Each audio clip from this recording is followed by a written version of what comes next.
É evidente que existe uma perseguição implacável contra o Lula. E eu posso dizer que isso se dá pelo mercado financeiro, se dá pelo bolsonarismo, uma boa parte da mídia. Existe também uma parte da população que apoia o Bolsonaro, que também está contra o governo. E ainda isso fica pior quando você tem a alta do dólar, ou você tem o aumento dos preços dos alimentos, que estão muito altos. Embora isso não tenha exatamente a ver com o Lula, mas está na época do governo dele e, portanto, essa pressão vai aumentando contra ele.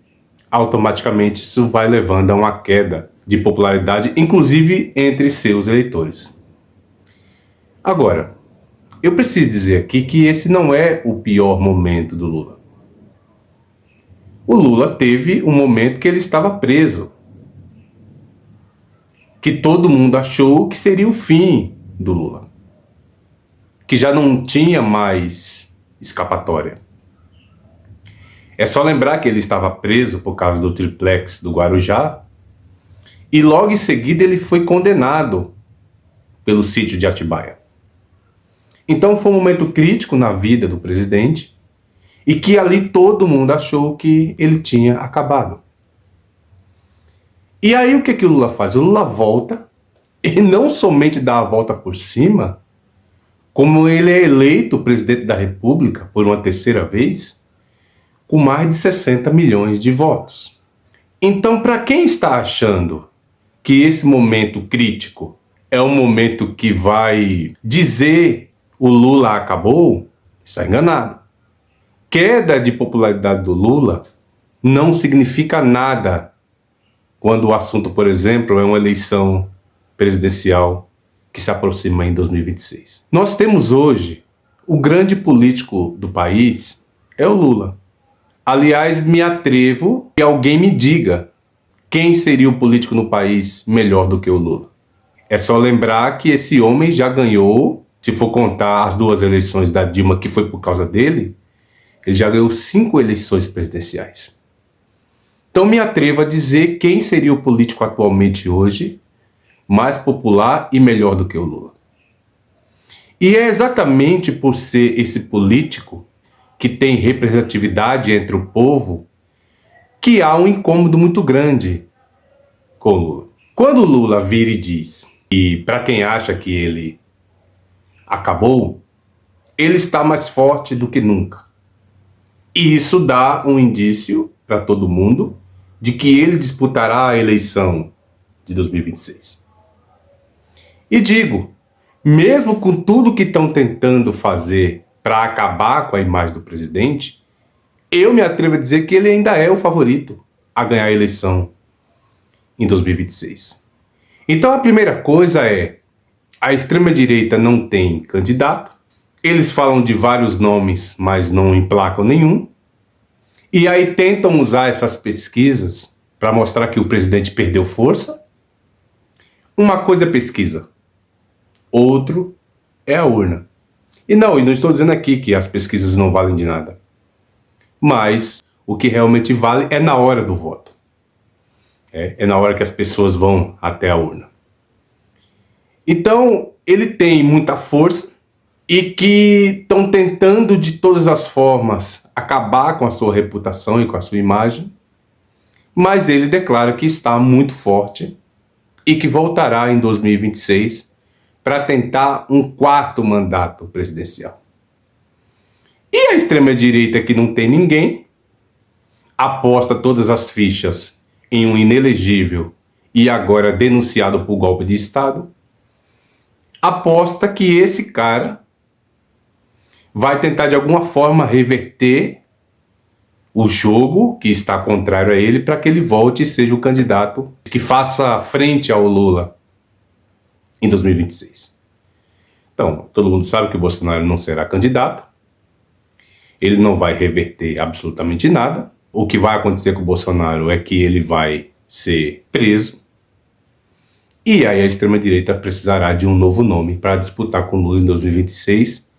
E venha quem vier, o Lula é o favorito mesmo, como eu disse, tentando manchar a sua imagem completamente, tentando fazer com que esse momento seja um momento ainda mais difícil para ele, mas eles não vão conseguir.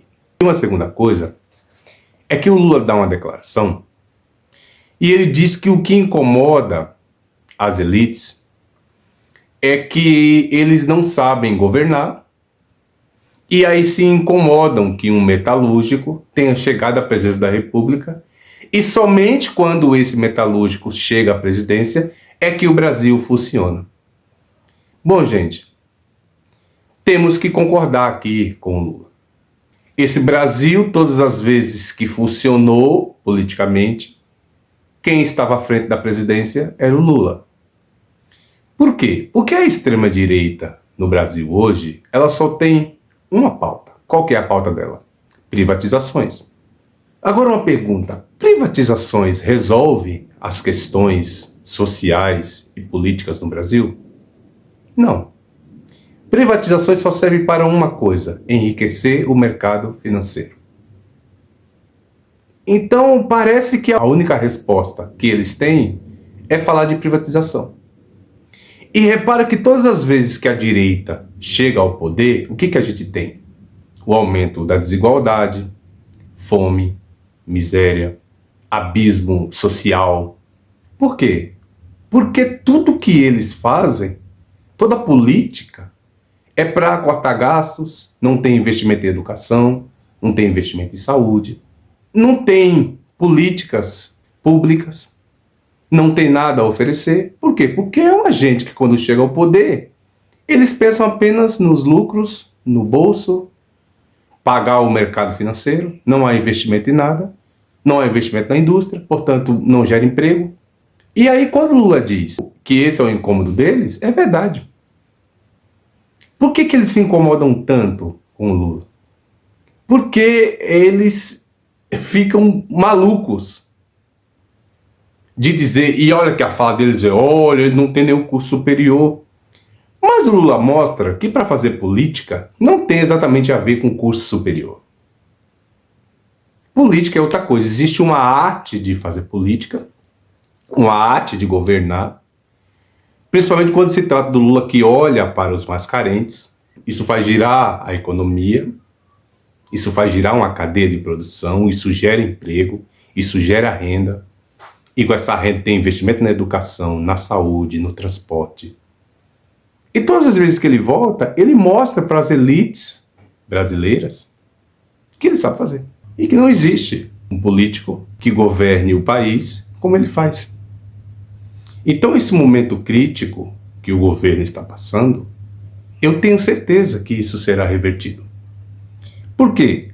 Porque popularidade, gente, se resolve com política. Por exemplo, basta o Lula fazer qualquer política que melhore a vida das pessoas e que bate, por exemplo, hoje o preço dos alimentos, que o próprio Lula concorda que está alto mesmo, e que se isso baixar, ele volta a ter popularidade. E digo mais, ainda que a popularidade do Lula chegasse a zero, 2026 é outra coisa. E repito, até porque a extrema-direita não tem nenhum candidato, que agora até o que as pessoas imaginavam que seria Bolsonaro e Pablo Marçal, os dois agora estão inelegíveis. Então ele surge de novo, é o grande favorito. Mesmo com tudo isso que está acontecendo, Lula não está acabado, nunca esteve. E repito, no momento mais crítico da sua história, todo mundo achou que ele tinha acabado, ele voltou para ser presidente da República por uma terceira vez. E não seria nenhuma surpresa para nenhum de nós se em 2026 ele ganhasse a quarta eleição presidencial e fosse presidente novamente. Porque com todos os erros e acertos do governo, não tem ninguém no Brasil que é capaz de fazer pelo povo, pelo país, o que o Lula faz, ano após ano, na política. E que esse Brasil só anda quando quem está à frente da presidência da República é o Lula. E que Bolsonaro, por exemplo, foi apenas um relance que passou pelo país, não acrescentou absolutamente nada, e com certeza agora não volta mais para o cenário político. Portanto, a extrema-direita ou tem Bolsonaro hoje ou não tem nada. Então não tem nada, porque Bolsonaro não será candidato. Então o Lula, como ele próprio disse, está mais forte do que nunca. Desde já eu fico por aqui. Peço a vocês que vocês fortaleçam meu trabalho, se inscrevam no canal, deixem seu like, deixem seus comentários, ativem o sininho, compartilhem esse vídeo com outras pessoas e mais uma vez, muito obrigado.